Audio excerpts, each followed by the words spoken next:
안녕하세요. 21학번 최창호라고 합니다. 반갑습니다.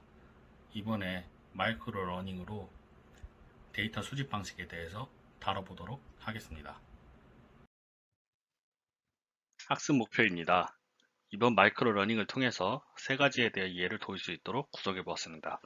먼저 데이터 수집 프로세스에 대한 이해, 그리고 수집되는 데이터 유형과 포맷이 어떻게 되는지, 마지막으로 각종 데이터 수집 방식을 이해할 수 있을 것이라 기대됩니다. 이번 러닝에서는 데이터 수집 방식을 중점으로 진행될 것입니다. 다음은 데이터 수집 프로세스에 대한 간략한 설명을 드리도록 하겠습니다. 우선 빅데이터 분석을 위해 필요한 데이터가 무엇인지 도출하는 것으로 시작됩니다. 필요한 데이터가 결정되었다면 해당 데이터를 제공하는 업체 또는 기관을 찾고 필요시 협의해야 합니다. 이때 해당 데이터의 측정 값의 품질과 비용을 중심으로 고려가 필요합니다. 이는 트레이드오프가 발생할 가능성이 높아 신중히 결정해야 합니다. 그리고 제공받는 데이터의 유형 및 포맷이 무엇인지 확인하고 해당 데이터를 수집할 방식을 선정합니다. 데이터의 성격을 나타내는 메타데이터 또한 이 과정에서 체크합니다. 마지막으로 계획서와 인프라를 구축하고 수집을 진행합니다. 다음은 데이터 유형에 대해서 짚고 넘어가도록 하겠습니다. 여러 가지 분류 방식이 있지만 그 중에서 데이터는 정형, 반정형, 그리고 비정형 데이터로 분류할 수 있습니다. 정형 데이터는 일반적으로 표, 테이블 형태로 표현되고 저장되는 데이터를 말합니다. RDBMS는 관계형 데이터베이스 매니지먼트 시스템의 약자로 많은 기업에서 정교화된 데이터를 저장할 때 씁니다. 스프레드시트는 엑셀이나 구글 시트 같은 사용자 편의성이 많이 고려된 UI를 통해 생성되는 데이터입니다. 반정형 데이터는 정형 데이터처럼 고정된 데이터가 아닌 일정하게 약속된 형태로 저장되는 데이터를 말합니다. XML, HTML은 둘 다 마크업 랭귀지라고 하며 태그를 통해서 문서나 데이터를 표현합니다. JSON은 중괄호, 따옴표, 대괄호 같은 객체 형식으로 데이터를 표현하는 방식입니다. XML, HTML, JSON 모두 일반적으로 웹 서비스에서 많이 사용됩니다. 비정형 데이터는 특정한 형식을 가질 수 없지만 일정한 방식으로 저장된 데이터들을 말합니다. 읽을 수 있는 문자들을 저장하는 텍스트 형식이나 음성 데이터, 이미지 또는 동영상 등이 이에 해당됩니다. 비정형 데이터라도 완전히 형태가 없는 것은 아닙니다.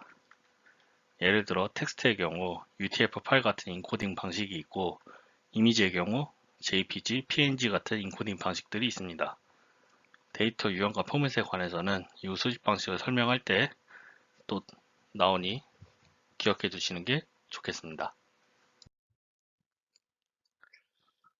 이제 데이터 수집에 대해서 설명해 드리겠습니다.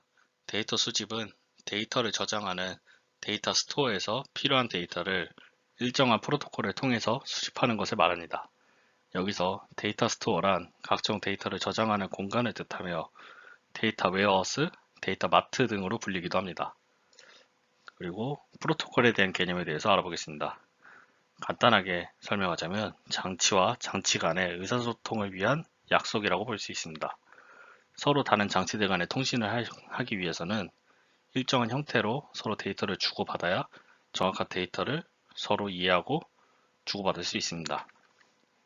크게 범용 프로토콜과 폐쇄적인 프로토콜로 나누어지는데 폐쇄적인 프로토콜은 각 기관 업체에서 정의한 것을 말하는 것으로 통신하기 위한 스펙 문서 같은 거를 각 만든 업체나 기관에서 제공하게 됩니다. 범용 프로토콜은 웰로운 형식의 프로토콜로 목적에 맞게 사전 정의된 프로토콜입니다. 예로 문서를 송수신하기 위해 만들어진 프로토콜인 HTTP, HTTPS가 있습니다. 다음은 프로토콜 중 하나인 FTP에 대해서 설명드리도록 하겠습니다. FTP는 파일 트랜스퍼 프로토콜의 약자로 이는 그대로 파일 전송을 위해 만들어진 프로토콜입니다. 파일 전송만을 위한 프로토콜이기 때문에 동작 원리는 상대적으로 간단합니다. 서버에서 접속 요청, 파일 업로드 같은 명령을 전송하기 위해서 연결을 하나 필요로 합니다. 주로 21번 포트를 통해서 이 명령을 전송하게 되고요. 그리고 파일의 송수신을 위한 연결 하나를 생성한 뒤에 명령에 따라서 파일 송수신을 진행하게 됩니다. 여기서 액티브 모드와 패시브 모드가 있는데 이는 데이터 전송을 위한 연결을 클라이언트가 주도적으로 하냐, 서버가 주도적으로 하냐의 차이입니다. 사용자가 서버에게 데이터를 전송받을 포트를 지정하는 것이 액티브 방식이고 서버가 사용자에게 데이터를 전송받을 포트를 알려주는 것이 패시브 방식입니다. FTP는 파일 형식으로 된 데이터를 수집할 때 사용 가능한 프로토콜입니다. 예를 들어 엑셀로 저장되어 있는 파일, 이미지 파일, 동영상 파일 같은 것들이 있습니다. 더 자세한 스펙은 RFC 959 문서에 기술되어 있습니다. 다음은 API입니다. API는 어플리케이션 프로그래밍 인터페이스의 약자입니다. API는 특정 서비스 업체가 사용자가 사용 가능하도록 인터페이스를 정의한 것을 말합니다. 여기서 인터페이스란 기능들의 집합을 말합니다. 예로 자동차의 인터페이스는 핸들, 엑셀, 브레이크 같은 것들이며 이는 실제 운전자가 차가 어떻게 동작하는지를 몰라도 사용할 수 있도록 해줍니다. 이를 데이터 수집 방식에서 생각을 해보자면 해당 업체의 DB가 어떻게 생겼고 내부적으로 서비스가 어떻게 돌아가는지 모르더라도 업체가 제공해주는 API를 통해서 알맞은 데이터를 제공받을 수 있는 것을 말합니다. 개발자 누구나 접근 가능한 API를 오픈 API라고 합니다. API의 대표적인 예로 REST API를 들 수 있습니다.